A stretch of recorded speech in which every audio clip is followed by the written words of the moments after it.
Hey Coach, Lone Star Gridiron has been the leader in Coach's Show podcasts for 20 years, and now you can get your own Coach's Show podcast each week during the season as a fundraiser for your booster club.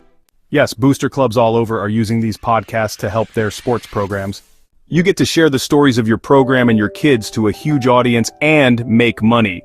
We started with just football, but this year have expanded to make them available for all sports. Call 713-269-4620 to find out the details and get your Coach's Show started. All right. First of all, thanks for joining me on the show, Coach Doug Warren. How are you? I'm doing well. Off to a good start. And, we're a little over a week into it. So, man, things are going well. I love it. So what do you know so far about the team this year? What do you expect? The things that I do know, I know we came reported in great shape. We'd seen most of those kids all summer long, and so they are ready. They retained a lot of the knowledge, the things that we had taught last spring to them. And so, that I know. I know they were excited to get the season started. I know they were excited for scrimmage on Friday because they're going to get to hit somebody else other than a teammate. So those are the things, the intangibles that I know about them right now. Nice. Well, you've got some good folks coming back, but who are the kids that you're going to rely on this year? Well, when you look at us, everybody's going to point to Cody. He's been a starter for 2 years now and just done a phenomenal job for us. And, he's going to get a lot of the spotlight, but there's some other great players around him. You look at Ty Thames, who returns on both sides of the ball. He's inside linebacker and a tight end for us, and he'll be a huge part of us.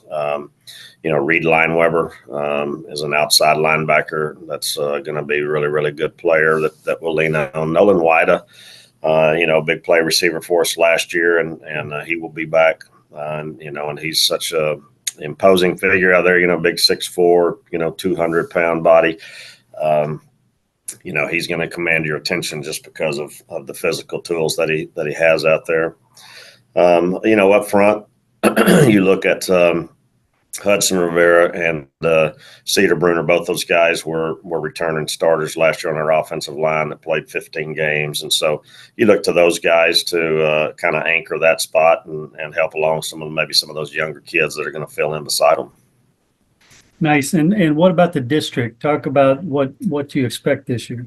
Big change for our district for us, and that's, I look at it top to bottom, the best district that we've been in a long, long time. Quality teams all the way around, great coaches.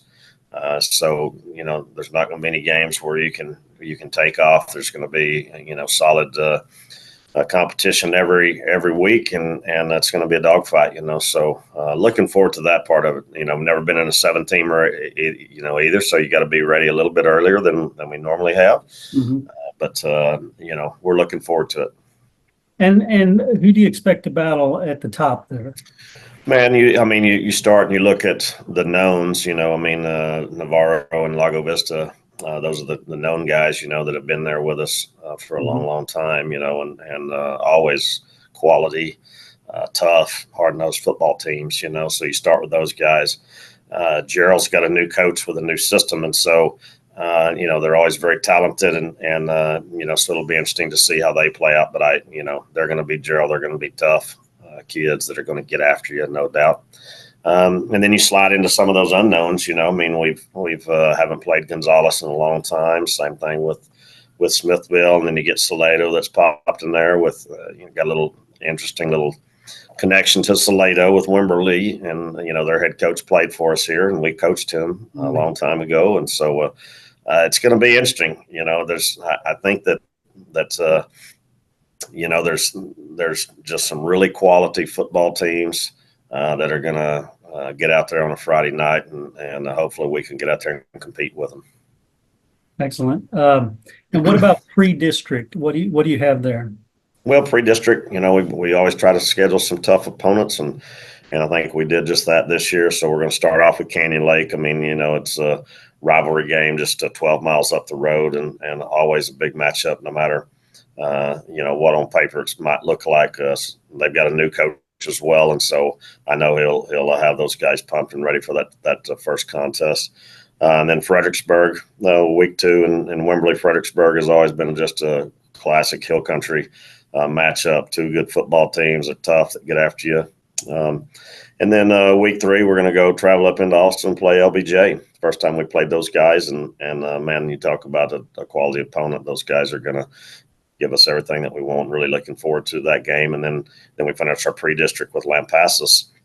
And we've been playing those guys for the last few years, and it's, I look at that and I think, as we go into district, you want to be prepared. You want to see different styles from the teams you're going to play. And so I think we've done that. We've thrown in some different styles, some different looks that you're going to get. And so I feel like with those 4, we're going to know a lot about our team after we finish those 4 games and head right off into district. Nice. And speaking of different looks and different styles, can the fans expect any new wrinkles from the Texans this year? Well, there's always new wrinkles in there. I mean, that's what coaches do. They see something that they like and they incorporate. So there's always new things. But at the base of our stuff, it's going to be, we're going to do what we do. That's what we hang our hat on, and that's what our kids believe in. But like I said, there's always new wrinkles. But I can't put those out right now. I got you.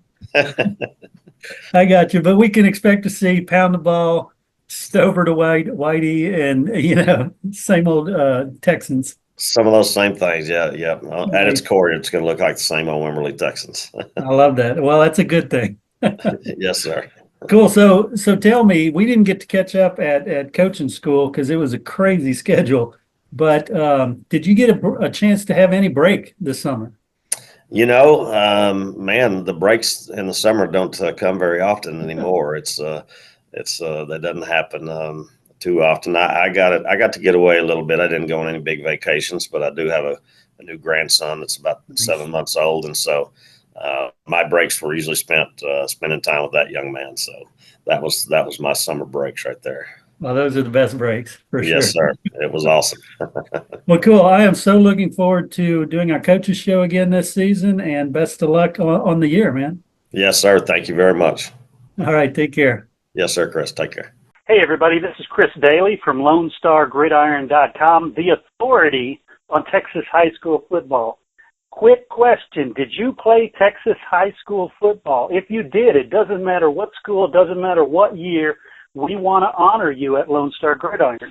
Go over to LoneStarGridiron.com/brotherhood and sign up. It's absolutely free, and we can honor you for the part you played in the greatest sport in the greatest state.